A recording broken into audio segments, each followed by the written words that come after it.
Hi, I'm Sam Hawley, coming to you from Gadigal land. This is ABC News Daily.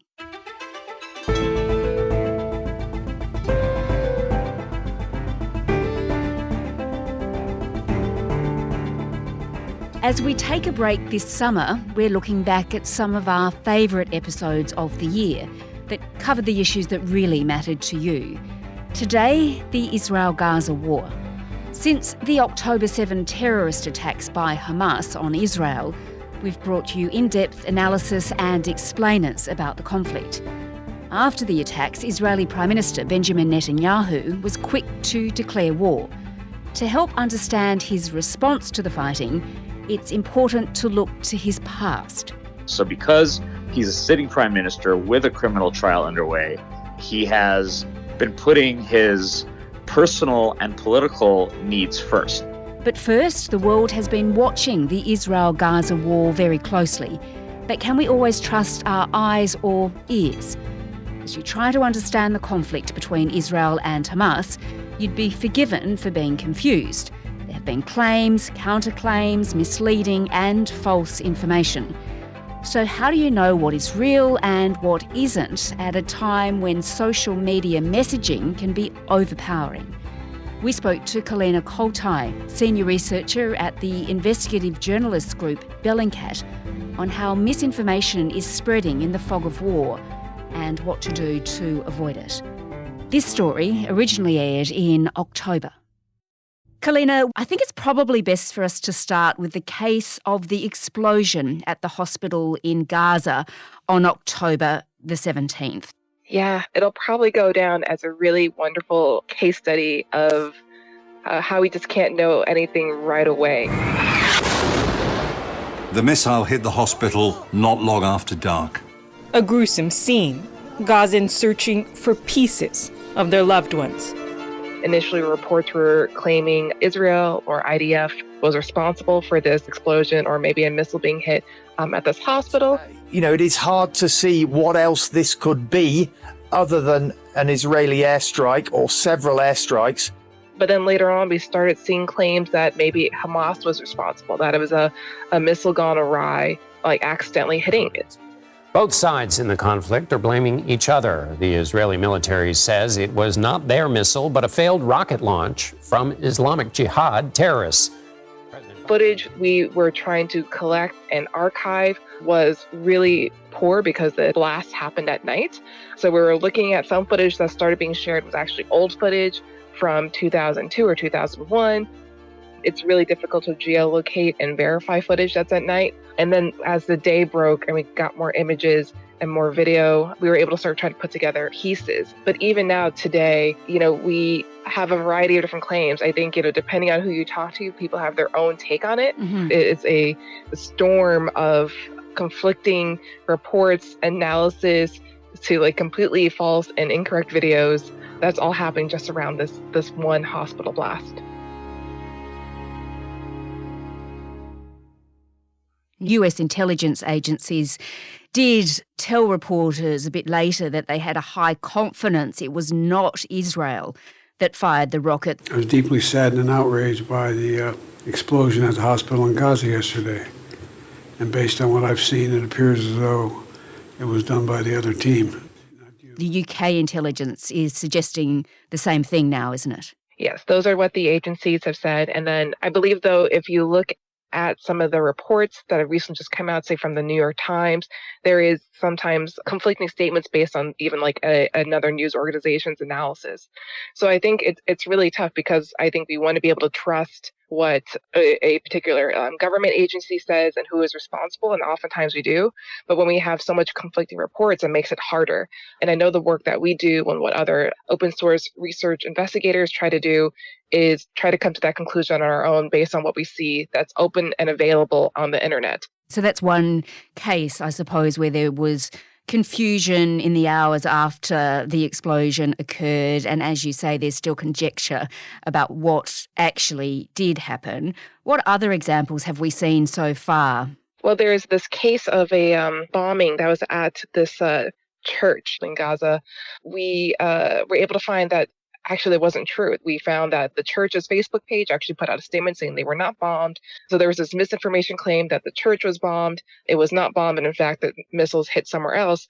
Within like a week later, that church then was actually hit. Is sometimes there's these claims that are not true at the time, like this church being hit, that later on do become true, which even adds to further confusion of like what is actually happening.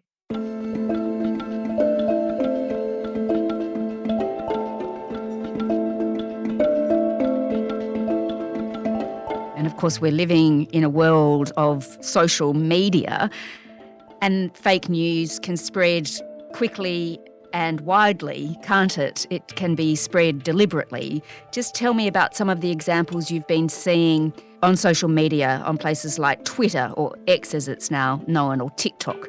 Yeah, I think one thing that's been particularly telling is I've seen images and videos that are actually from like the Syrian war and Syrian crisis, or of Syrian children being injured, and people on both sides either attributing it to being, look at the harm that's happened to Israeli citizens, or here is the harm that's happened to Palestinians.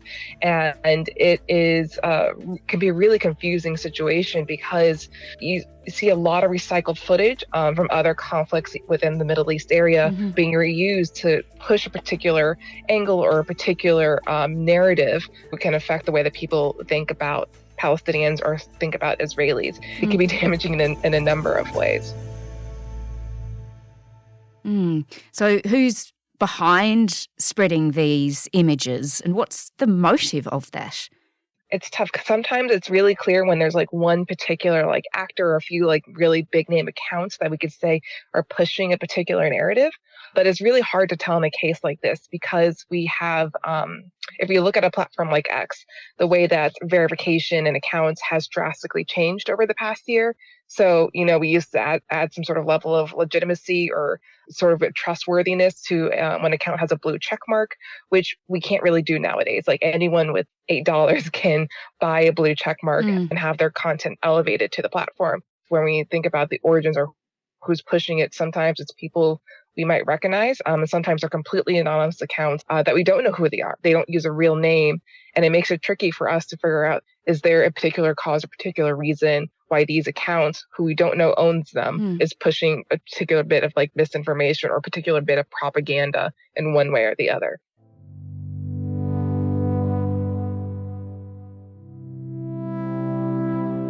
So, Kolina, social media is clearly contributing to a huge misinformation problem, and there's a propaganda and a broader information war playing out, right? Hamas, the Palestinians and Israel all want support for their cause, and they use information to try and win hearts and minds. Yes, absolutely. And I think it comes to this idea of of propaganda, of hearts and minds. We know that elected and government officials can be swayed by propaganda because they're human just like the rest of us. So, misinformation, disinformation can affect the people who are in positions of power to what funding they decide to give and what content they want to believe. And also that affects, who are their supporters, who are they saying this to, and what of their base is following.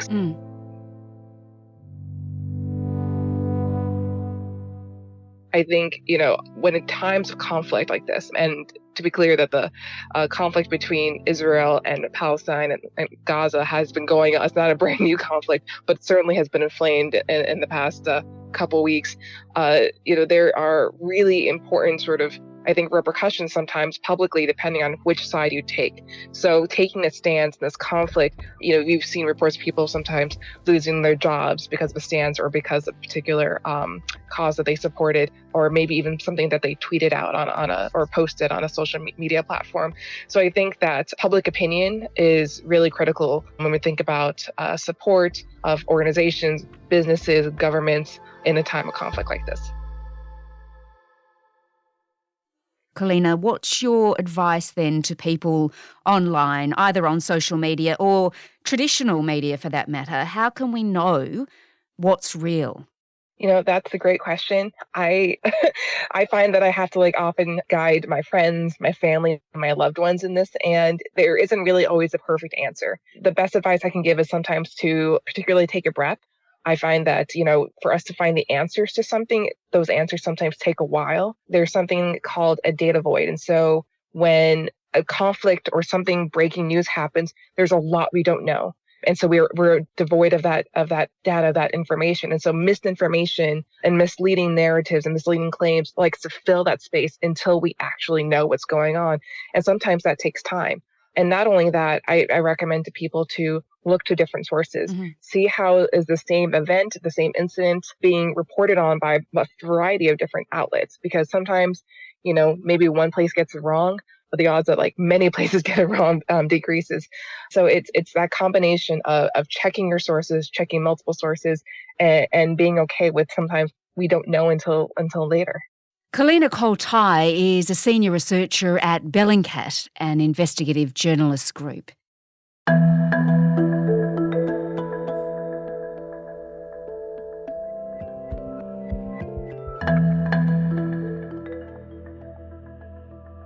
While Benjamin Netanyahu oversees the war in Gaza, he's governing a traumatised nation, questioning why the terrorist attack by Hamas came without warning on October the 7th. Before the attack, the Israeli leader was under huge political pressure over domestic issues. But were there decisions he made that may have increased the risk? We spoke to Guy Ziv from the American University's Centre for Israel Studies on how long Netanyahu will be able to hold on to power. This story originally aired in November. Guy, we're going to discuss the leadership and history of Benjamin Netanyahu, also known, of course, as Bibi. He's Israel's longest-serving prime minister. He's been in power for nearly 16 years, such a long time. But in recent years, he's come across quite a bit of trouble, hasn't he? To the extent that there are criminal charges against him. So in recent years, the key problem that he's faced are all of these distractions, what one might call distractions. So first of all, there is, as you point out, a criminal trial. And because of the criminal trial, he was indicted in 2019 with fraud, breach of trust, and accepting bribes in 3 separate scandals. It's alleged he requested and received lavish gifts from Australian businessman James Packer and Hollywood film producer Arnon Milchan, giving Mr Milchan favours in return. In the most serious case, it's claimed the Prime Minister pushed through beneficial laws for Israel's biggest telecommunications company in exchange for positive media coverage. So because he's a sitting Prime Minister with a criminal trial underway, he has been putting his personal and political needs first and has been consumed, of course, with the trial. Then, in order for him to establish the current government after he won the elections last year, the only way he could do so was to establish a far-right and religious government, because those were the only coalition partners who'd be willing to sit with a prime minister who's under indictment. That resulted in the judicial overhaul agenda. And you may recall that shortly after he formed this government in December, you had massive weekly demonstrations. And it really tore society apart because Israelis, including some of his own supporters, some of his own voters, felt that the idea of weakening the Supreme Court was going to lead to the demise of Israeli democracy. Myself, my kids, and my grandkids losing the hope to live here in a democratic state. It scares me that we're still a few hours away from turning from a democracy to a dictatorship. So Benjamin Netanyahu, to stay in power, went to the lengths of forming a far-right coalition. So a far-right government that wanted far-right judicial reform, laws that would mean Israel's Supreme Court would be unable to reverse any decisions made by the government.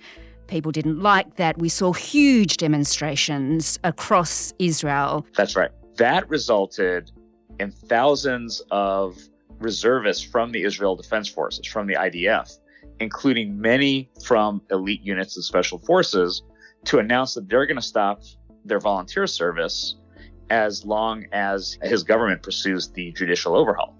And so this harmed the IDF's morale, its cohesion, its operational readiness, and senior members of the security establishment warned Netanyahu, that this was going to really impair Israel's ability to defend itself in case other parties or other countries or other non-state actors in this case were going to try to exploit this weakness. And of course, exploited they did. So what you're saying is that political turmoil we discussed played in to the lead up to the terrorist attack and then this war. Yes, I think it played a role.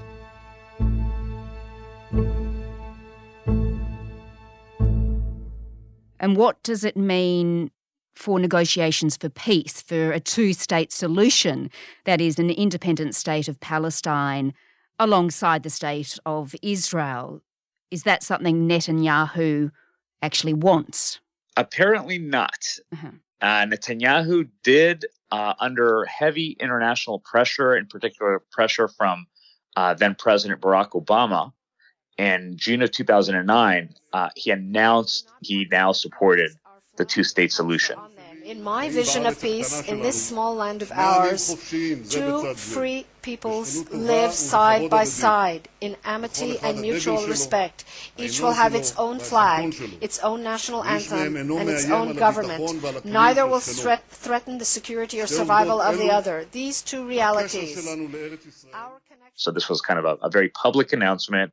It got a lot of attention, but shortly after that announcement, he began to put all sorts of obstacles along the way.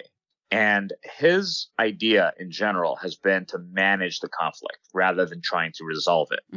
And so he really believed that he was fully capable of kind of kicking the can down the road on the two-state solution. One of his failed strategies was to weaken Mahmoud Abbas, who's the president of the Palestinian Authority. And by weakening Abbas and strengthening Hamas in Gaza, he felt that this helped him to kick the can down the road on the two-state solution, that there would be less pressure to go ahead and do that, since Hamas, of course, rejects any sort of accommodation with Israel. It rejects the two-state solution or any other solution. Okay, so hang on. Just so I've got what you're saying right, he may have wanted, Netanyahu, Hamas to remain in power in Gaza to kill off any sort of negotiation with Palestinian leaders.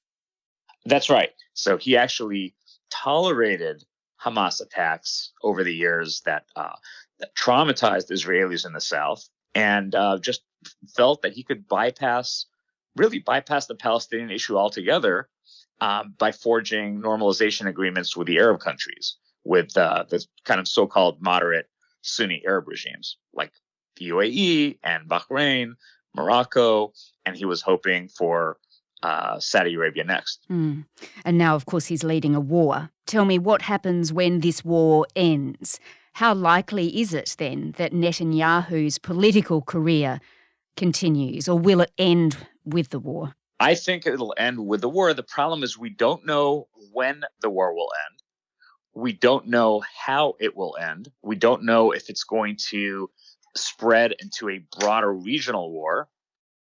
I think it's easier to say that Netanyahu's days are probably numbered. I think there'll be some reckoning after the war is over.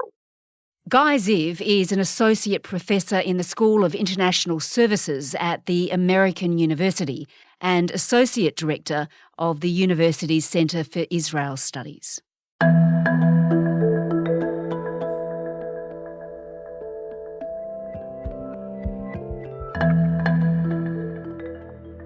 As the Israel-Gaza war evolved, huge protests broke out across the world and in some cases turned violent.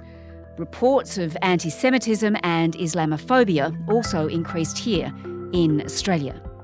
In this episode, we spoke to Greg Barton from the Global Islamic Politics Centre at Deakin Uni on why the war is fueling a divide the Hamas terrorists would have hoped for. This story originally aired in November.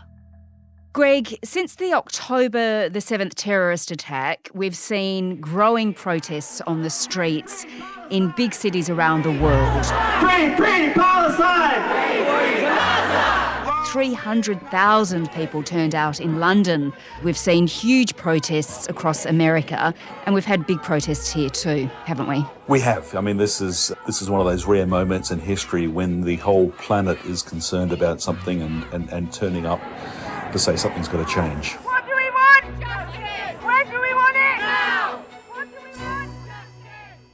Justice! One of our great democratic rights is to protest, but we have seen some violence, including at a protest in Caulfield in Melbourne's southeast, when a pro-Palestinian rally was held in an area with a large Jewish population. It was pretty concerning to see what happened there.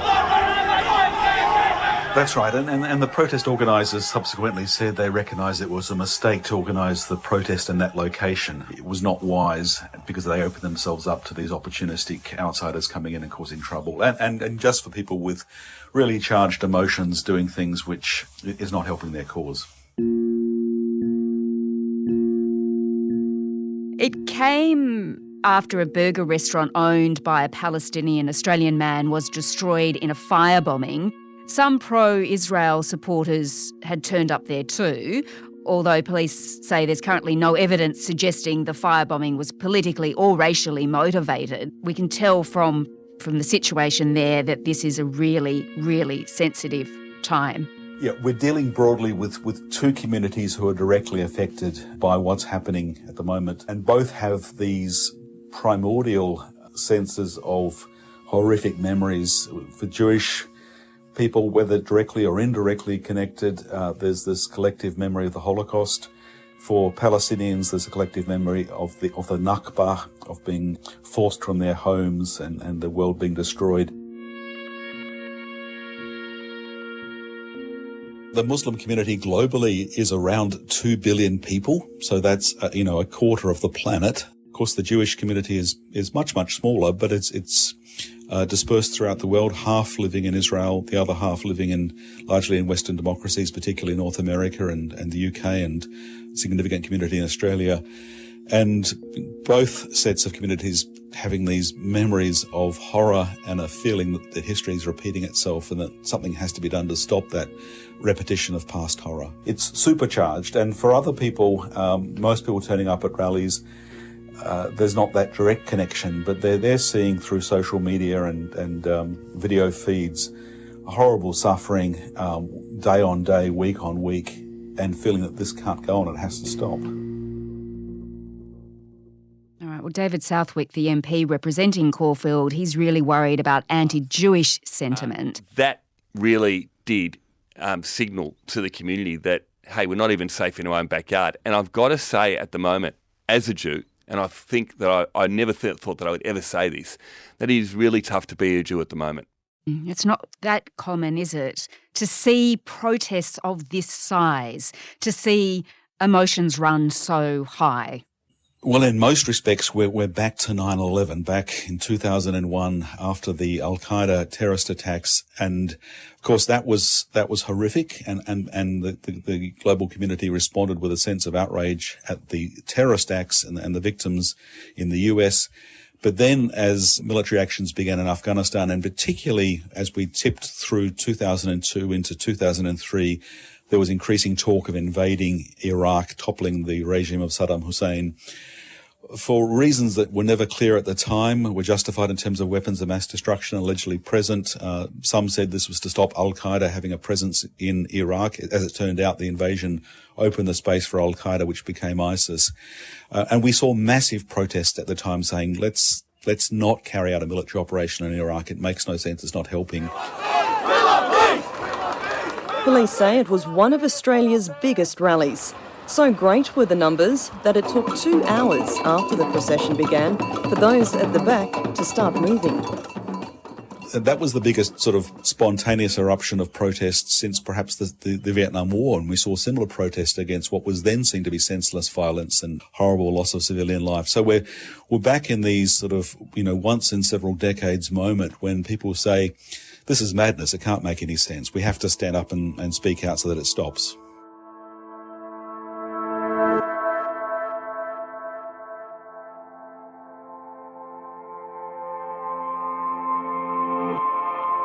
Greg, let's discuss the risks that come with this. ASIO, the intelligence body, has warned there is a heightened risk of violence. What would it be considering at this time? What would be its biggest concern right now? The primary concern is not hundreds of people in the street per se, but a small number, dozens of people perhaps. There's a particular concern about neo-Nazis and other people associated with the far right. Well, and of course, neo-Nazis tend to be consistently anti-Semitic, but there's the potential for, across the political spectrum, people acting in the name of defending Israel. And of course, we've had half a century of terrorism justified in the name of defending the people of Palestine, generally cynically and opportunistically.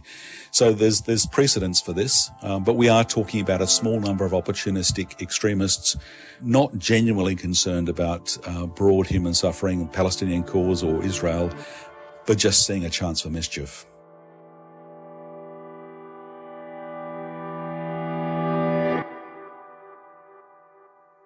So I guess the question is, how do governments at a state and federal level ensure we don't end up with the violence that ASIO is concerned about, or some sort of, civil unrest, remembering, of course, that the protests so far have been really peaceful? Well, I think the first thing is to remember that these peaceful protests are part and parcel of an open society and need to be defended. If we try and repress people's concerns, we end up with something much worse.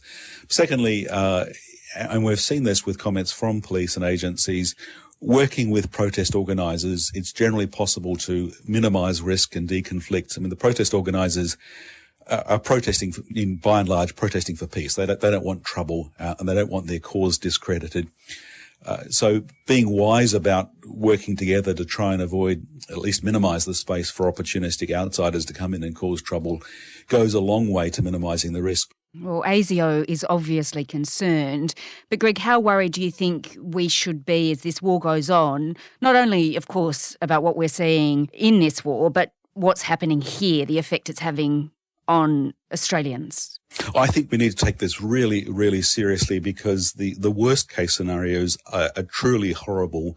So anti-Semitism, anti-Jewish hate acts have increased, but also Islamophobic hate acts have increased. So if you're wearing a hijab and are visibly Muslim, there are many, many cases of people reporting increased hostility, and that's just unacceptable. And our political leaders across the spectrum are calling this out, and that's important. Just speaking about it and identifying it's important. We saw how the 9/11 attacks and our response to them changed the world and did a lot of damage, much of it which was caused by responses where we didn't anticipate the consequences. I think there's a growing sense of lack of confidence in Western democracy and Western democratic leadership, and that's disastrous, because if we lose that sense of trust, it's going to be very hard to work together to find solutions. This is a really sort of critical point. Of course, in terms of military operations, it's all too possible that what's largely confined to the Gaza Strip could become a regional conflagration, and then the results are truly horrible. But even leaving that aside, just the possibility of extremist elements acting in small groups to carry out violent attacks is an immediate consequence in itself. It's a really critical juncture. Do you think we've learnt anything from 9/11? I think we have, but we sort of have to hang on to that lesson. The lesson from 9/11 is that terrorists only have real effect when they can provoke a response to divide, to drive a wedge. What was Hamas trying to achieve with that provocative terrorist attack on October 7th? What response did they want? And what are we giving them? And I think the danger is that we're giving them exactly what they want. They want us to react with anger in a way which drives a wedge through communities and strengthens a cycle of recruitment, so that even if they lose a large number of their force strength, they end up recruiting a new generation. I think we recognise this. People who follow these events understand this, and yet we're in danger of having this pushed aside in just a rush of emotion. Greg Barton is the chair of Global Islamic Politics at Deakin University. That's it for this special episode of ABC News Daily. The podcast will be back with new episodes daily from the 29th of January. Follow the show on the ABC Listen app.